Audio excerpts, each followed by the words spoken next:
The soft glow of pendant lights reflected off the polished mahogany tables of Aurelia, Atlanta's most guarded culinary secret. Simone Carter adjusted her sleek black vest for the third time that night, her hands trembling, not from the pressure of the high-stakes dinner rush, but from the crushing weight of the secret she carried beneath her skin. At 22, Simone was a master of the unseen. She moved through the dining room like a well-dressed shadow, offering a rehearsed smile that never quite reached her eyes. For 6 months, she had lived this double life, grateful for a job that funded her linguistics degree and kept her miles away from the violent legacy of the Vance family name. "Table 4 needs a clear," the manager hissed, nodding toward the corner booth. The air in the room suddenly felt 20 degrees colder. Lee Dong-yun sat with the rigid posture of a man who owned the city's shadows, his dark tailored suit barely concealing the intricate tattoos creeping up his neck. Beside him, his mother, Young Suk, sat with a quiet, silver-haired authority that commanded respect even in her silence. While the rest of the staff hovered in terror, Simone's eyes locked onto the older woman's hands. Young Suk was deaf, making small, frustrated gestures that her son was too distracted to see.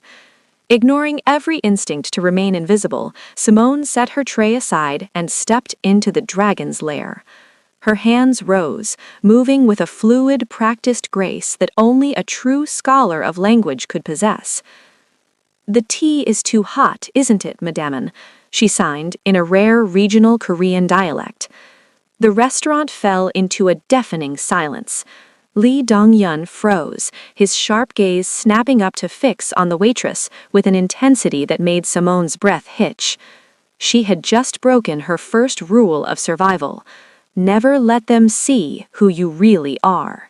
The restaurant fell into a heavy, expectant silence, the kind that usually precedes a storm.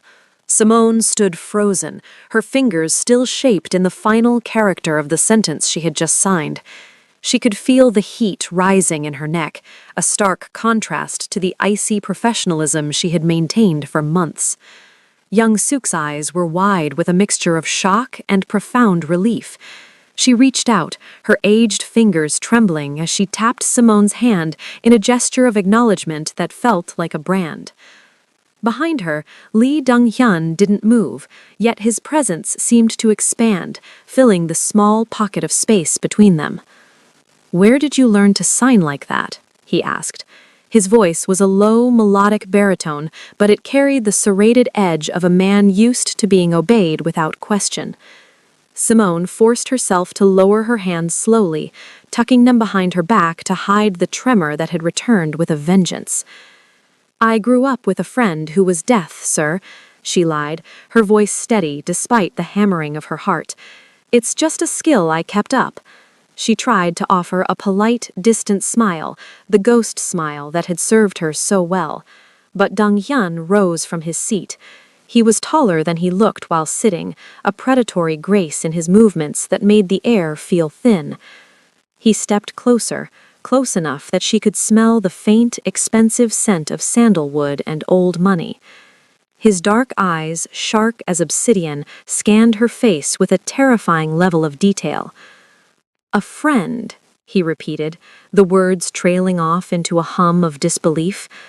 "You use the Busan dialect, a specific variant used by families of status 40 years ago. That isn't something one simply picks up from a friend in Atlanta." He tilted his head, his gaze dropping to her hands, then back to her eyes. "And your posture? You don't stand like a waitress.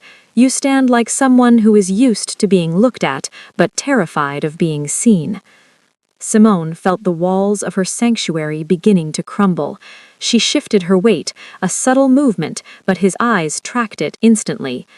"Your accent, too," he murmured, leaning in until his voice was a private confidence.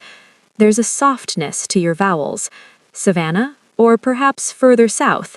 It's a slip, Simone, if that is even your name. You flinch when the heavy doors in the kitchen slam, as if you're expecting a gunshot, not a tray of dishes." "I have work to do, Mr. Lee," Simone whispered, her pulse thundering in her ears.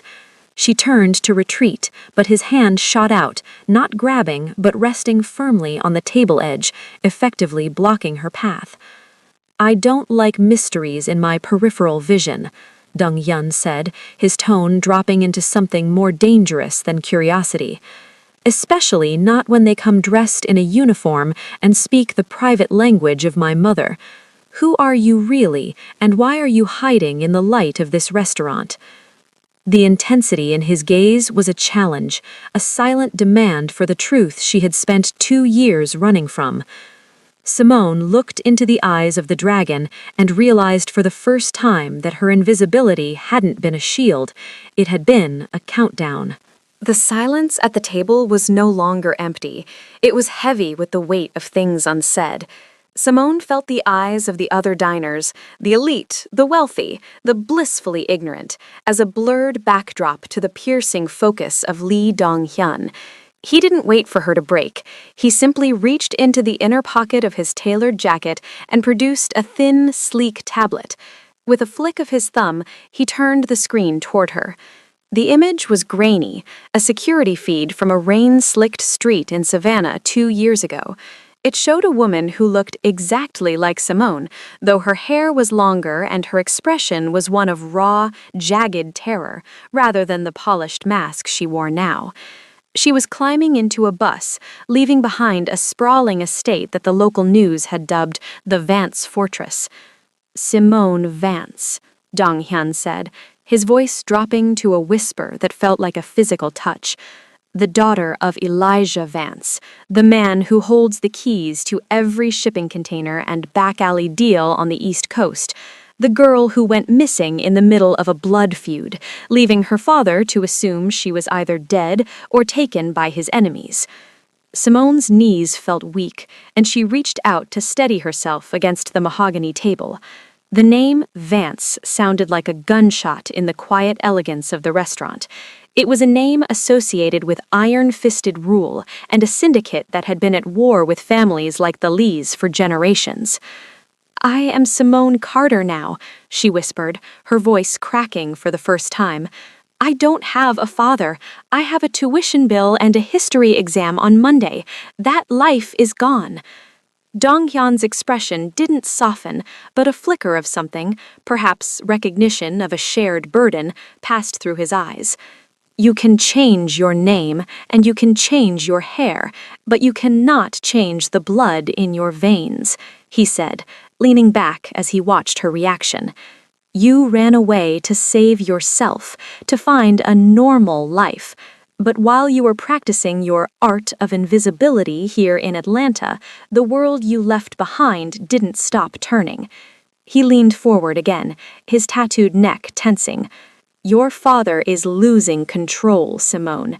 His own house is divided, and the men he trusts most are looking for a reason to burn the Vance legacy to the ground. They aren't just looking for him anymore. They are looking for the daughter who knows his secrets, the one who could be used to make him crumble." Simone looked at the tablet again, then at young Suk, who was watching the exchange with a profound, silent sadness. The ghost Simone had spent months building was evaporating, leaving behind a woman who was suddenly, terrifyingly visible. "Why are you telling me this?" Simone asked, her heart hammering against her ribs. "Because," Dong Hyun replied, his gaze unyielding, "our enemies and mine have found a common interest, and unfortunately for you, they've found where you work." The air in the restaurant, once thick with the scent of saffron and expensive wine, suddenly turned stale. Simone's gaze darted toward the entrance, pulled by a primitive instinct for survival she had tried so hard to unlearn. Standing at the polished mahogany bar was a man who looked like a jagged tear in a silk curtain.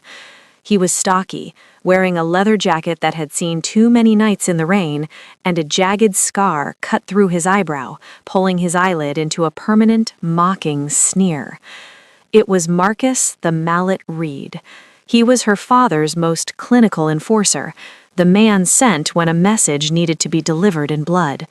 Simone ducked her head, her heart hammering against her ribs so loudly she was certain Dong-young could hear it.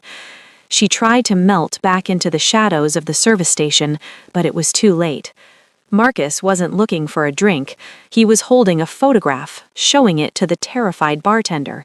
When the bartender's eyes flickered towards Simone for a fraction of a second, the trap snapped shut.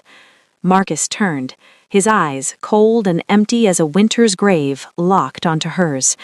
A slow, terrifying grin spread across his face. He didn't rush. He moved with the agonizing patience of a predator who knew the exit was blocked. "Princess," he called out, his voice a gravelly rasp that cut through the hushed dinner music. "Your father's been worried sick, said you went off to play house in the city."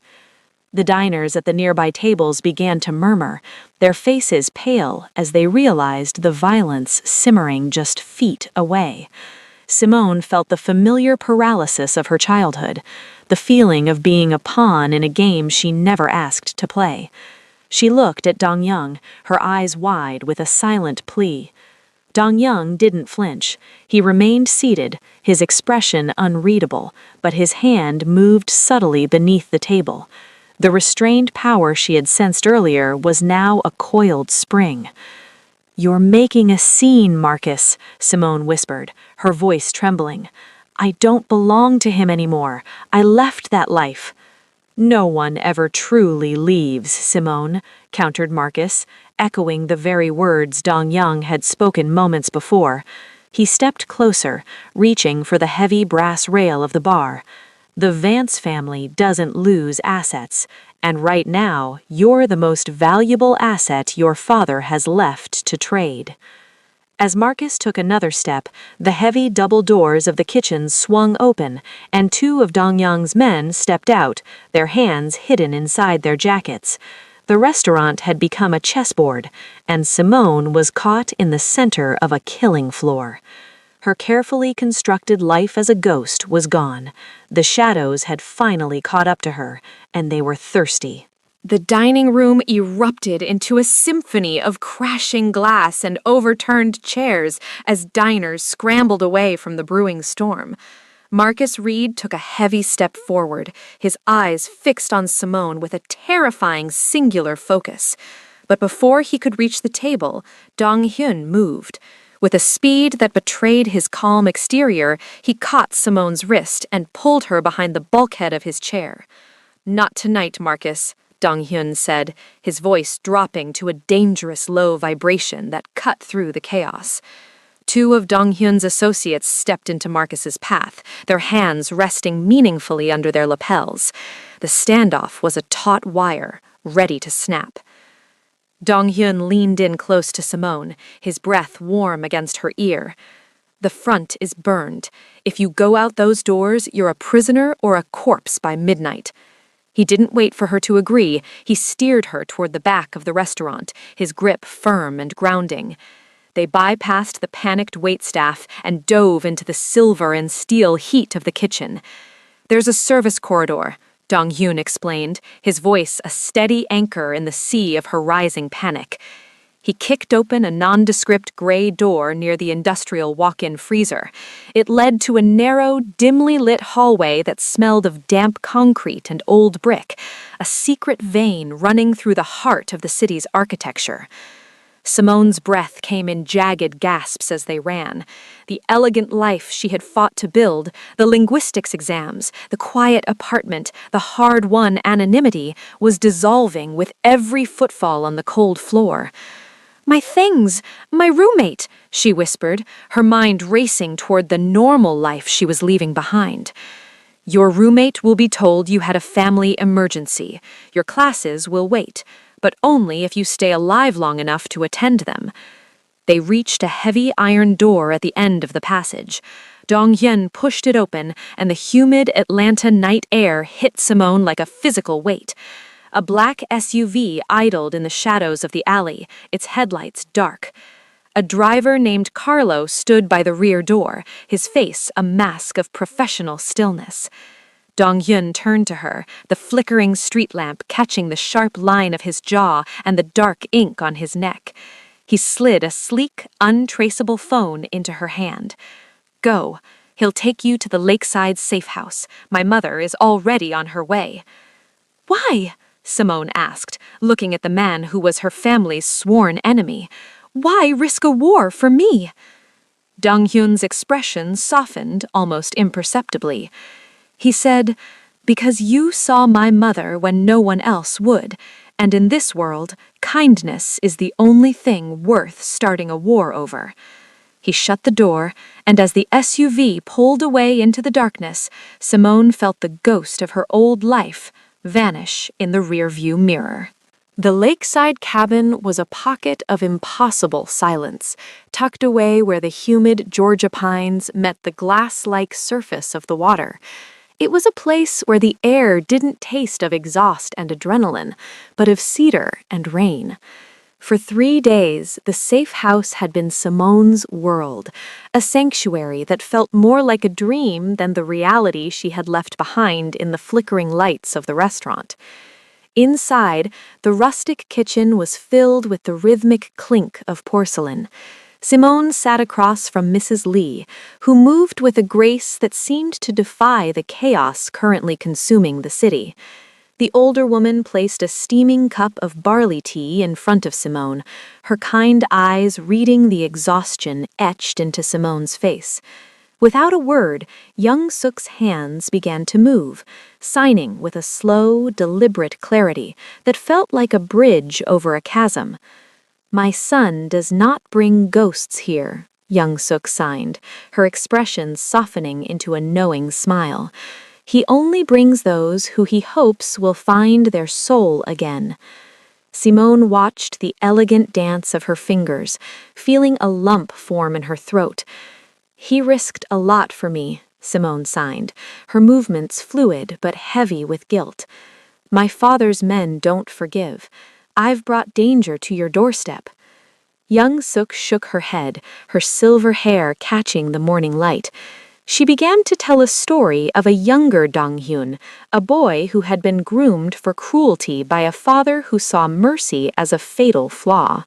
She described how he had quietly dismantled the most brutal parts of his father's empire from the inside, replacing raw violence with strategic alliances and community support. "Dong-hyun does not want a war," she signed, her eyes glowing with a fierce maternal pride. "He wants a legacy that doesn't require a funeral every week. He saw you in that restaurant, not just a girl who knew our language, but a kindred spirit trying to escape a cage built by men who only know how to take." Simone realized then that Dong-hyun's interest in her wasn't just about tactical leverage or her father's secrets. He was looking for a way to end a cycle of blood that spanned generations. He wasn't just hiding her, he was protecting a version of the future that he couldn't build alone. As the sun began to set, casting long orange shadows across the wooden floor, the burner phone on the windowsill vibrated. Simone picked it up, her heart skipping a beat as she read the simple message. "Evidence found. It's deeper than we thought. Stay ready." Looking at young Suk, who was peacefully tending to a small pot of herbs by the window, Simone felt a new kind of resolve. She had spent years running from her name, but in this house of silence, she realized that some things were worth standing for. She wasn't just a waitress or a runaway anymore. She was part of a plan to turn old enemies into the foundation of a new peace. The stillness of the safe house was shattered not by a sound, but by the cold, blue light of the laptop screen Dong-hyun placed on the heavy oak table. He had arrived an hour after midnight, the scent of rain and city soot clinging to his coat, his expression a mask of grim satisfaction. Simone leaned forward, her breath hitching as the screen flickered to life, revealing a world of digital shadows she had hoped to never see again. "We cracked the encrypted drives Marcus was carrying," Dong-hyun said, his voice as sharp as a blade. "It isn't just a search for a runaway daughter, Simone. It's a liquidation." As Simone scrolled through the files, the barley tea in her stomach turned to lead. There, in stark black and white, were surveillance photos of a quiet campus in North Carolina, the very place where her younger brothers, Marcus Jr. and Leo, were supposed to be hidden and safe under their father's protection. Beside the photos were time-stamped logs of their daily routines, what time they left their dorms, which library they frequented, and the names of the 2 guards her father had assigned to them, guards who, according to the messages below, had already been paid to look the other way. "The coup is already in motion," Dong-Yun murmured, pointing to a series of wire transfers from a Russian account to her father's most trusted lieutenant, Sean Vance, her own uncle. "He isn't waiting for your father to step down," Dong-Yun murmured. "He's clearing the bloodline. He knows that as long as your brothers are alive, his claim to the Vance throne is temporary. They are the collateral damage that ensures his total control." Simone's vision blurred as she read an intercepted text. "Target Alpha and Beta to be neutralized during the neutral site meeting. No witnesses." The realization hit her like a physical blow. Her father was being lured into a trap under the guise of a peace talk, and while he was busy defending his territory, her brothers would be executed in their sleep. The fear that had paralyzed her in the restaurant was suddenly replaced by a cold, searing clarity. She looked at the photos of her brothers, their smiles unsuspecting, their lives hanging by a fraying thread. For years she had run to save herself, thinking her distance was a shield for them. Now she saw the truth. Her invisibility had left them vulnerable. "He's going to kill them tonight, isn't he?" she whispered, her hands steady for the first time since the night at Aurelia. "Unless we move first," Dong-Yun replied, his dark eyes reflecting the harsh light of the betrayal on the screen. "We have a team within 10 miles of their campus, but they won't move without a signal from someone they trust. They need to know this isn't an Italian play for the boys." Simone stood up, the chair scraping harshly against the floor. She looked at Mrs. Lee, who signed a single powerful word: fight. "Tell your men to stand by," Simone said, her voice dropping into the command tone she had inherited from her father. "I'm done being a ghost. If Sean wants the Vance legacy, he's going to have to face the one person he forgot to count." The transition from prey to protector happened in the space of a single breath. Simone stood in the center of the safe house, the digital evidence of her uncle's betrayal still glowing on the laptop screen like a neon confession. For 2 years, she had viewed her voice as a liability, a silken thread that could lead the monsters of her past straight to her throat. But as she looked at the photos of her younger brothers, she realized that silence wasn't safety. It was a vacuum that her enemies were filling with blood. "I've spent so much time trying to be a ghost that I forgot I have the power to haunt them," Simone said, her voice dropping into a register of cold authority that startled even herself. She turned to Dong-Yan, her eyes burning with a resolve that transcended the fear of the restaurant. "If I stay here, my brothers die, and my father becomes a martyr for a liar. I'm not running anymore." Dong-Yan watched her, a slow, respectful nod acknowledging the shift in the room's energy. "The neutral site meeting is in 4 hours at the port of Savannah. Your uncle has framed it as a final negotiation between the Vance and Lee interests. He expects to walk out as the sole survivor of both legacies." Simone moved to the window, watching the moonlight ripple across the lake. She began to formulate a plan, her linguistics training finally merging with the tactical instincts she had suppressed for so long.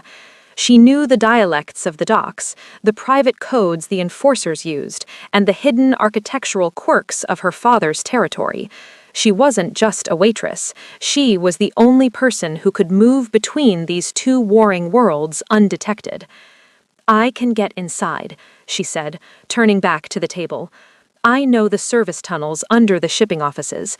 If I can get to the central comms, I can broadcast the evidence of the coup directly to my father's loyalists before the first shot is fired. But I need your men to intercept the hit squad sent for my brothers."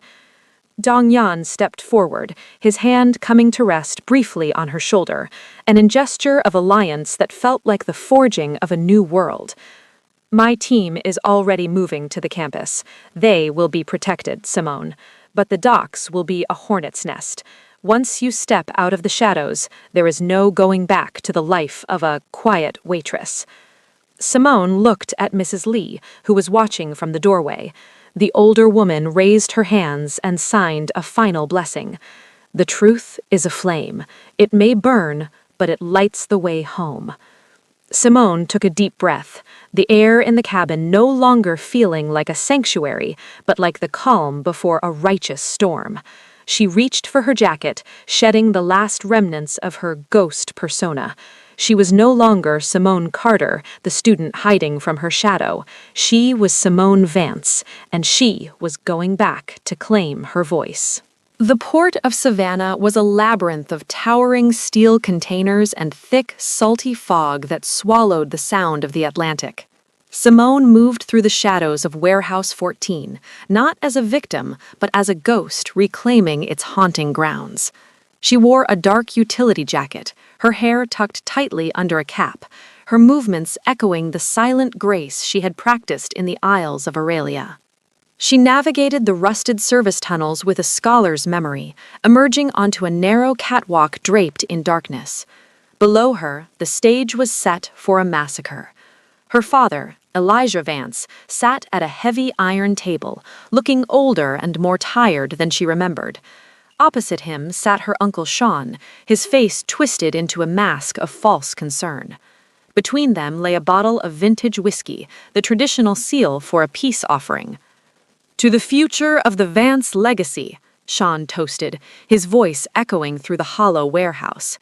Simone saw the signal. Marcus Reed, lurking in the rafters across from her, raised a suppressed rifle, his eye level with the scope.